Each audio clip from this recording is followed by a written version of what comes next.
بحیثیت د کوارډینیټر آل د رزاق ارګنایزیشن د طرف نه به یو دوه خبرې کوم او د هغې نه بعد به بیا د آل د رزاق ارګنایزیشن صدر ته دعوت ورکوو چې هغه راشي. حقیقت کې که په دې دنیا باندې سوچ وکړې دا دنیا ټوله بې اتفاقه ده نن سبا. رور د رور سره بې اتفاقه دی، پلار د زوی سره بې اتفاقه دی. خو الحمدلله ثم الحمدلله آل د رزاق ارګنایزیشن دا نن چې موږ ته ښکاري دا اتفاق دی. اتفاق دغه څیز ته ویلی کېږي چې نن زما د ګوانګوي وروڼه، زما د ابو وروڼه، زما د شنې وروڼه، زما د کارو وروڼه چې زما په دې پیتاو په سوري باندې په مداخل کې څومره وروڼه الحمدلله هغه نن په یو پلیټفارم باندې ناست. اتفاق دې ته ویلی کېږي چې موږ راشو د یو بل سره کېنو او دا خپل اواز د یو بل سره شریک کړو، که هغه په ارګنایزیشن د ګروپ په سطحه دی، که هغه یا یو میټینګ دی، په هغې کې موږ خپل اواز شریک کړو. دا اتفاق دی، دا مینه محبت دی، دا خلوص نیت دی. او الحمدلله آل د رزاق ارګنایزیشن تاسو ټولو ته معلومه ده په دې کې چې زموږ څومره وروڼه ناست دي. دا زموږ سره په تېر شوي پروګرام کې دې ټولو وروڼو زموږ سره شرکت کړی و. تاسو لیدلې وه چې یو 40 ساله لانجه وه، هغه الله رب العزت عالمین د آل د رزاق ارګنایزیشن په لاسو باندې اختتام ته ورسوله. او انشاءالله نن د هغې د هغه بل روډ چې زموږ کوم ملا روډ دی د هغه په ځای باندې چې کوم پروګرام دی موږ هغې روان یو. انشاءالله هغه قصه ختمه شوله او الحمدلله ښه باخبریت او باعزت ختمه شوه. الله رب العزت عالمین هغه پګړۍ چې کومه ده زموږ مشرانو ته، خاص کر کے زمان مشر صدر یار محمد گل صاحب تا،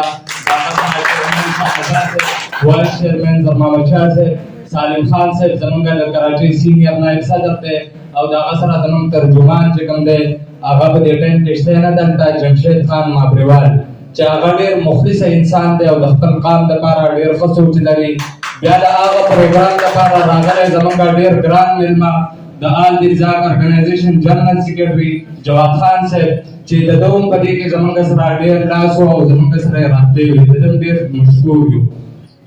د پروګرام ښکلا بلکې د پوره توغر ښکلا د آل د رزاق ارګنایزیشن ښکلا صدر یار محمد ګل صاحب ته بلنه ورکوو چې هغه اسټیج ته تشریف راوړي. ستاسو د لاسونو په پړکا کې صدر یار محمد ګل صاحب ته پاس کوو چې هغه اسټیج ته راشي. بسم الله الرحمن الرحیم. السلام علیکم ورحمۃ اللہ وبرکاتہ. زما کشران مشران ترونه ارونه چې څوک د پندل راغلي پرڅا خپل کې مدي او ورکړل زه ټول یو جهان مننه شکریا کوم. دا پروګرام ان شاء الله دا په یو تل وګړو دا انا کې چې دا وخت تیر شي په باندې خدا زمونږ ټول دا په مونږ ډیر ګرانو دا دا مونږ ډیر وسره درولي ورته امیر آباد زمونږ زمات راغلي زموږ د ډیر شکریا کوم. مشال ټول راغلي ډیر شکریا کوم.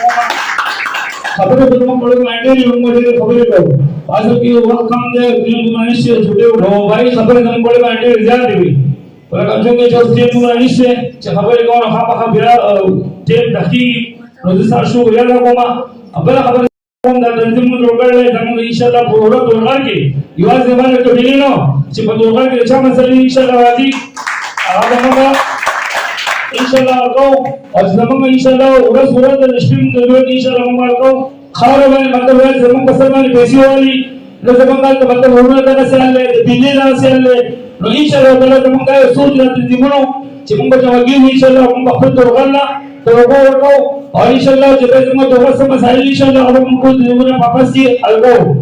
نو بیا تاسو ټول شکریا کوم ولې چې وخت جوړ نشته موږ ان شاء الله تعالی سینامو راخلو ان شاء الله تعالی هغه نامو ته تاسو ته راشي او پروګرام ان شاء الله موږ ختمو او زما مشتر په شیرو په اخر کې صحیح شو. ډیر مننه. السلام علیکم ورحمۃ اللہ وبرکاتہ.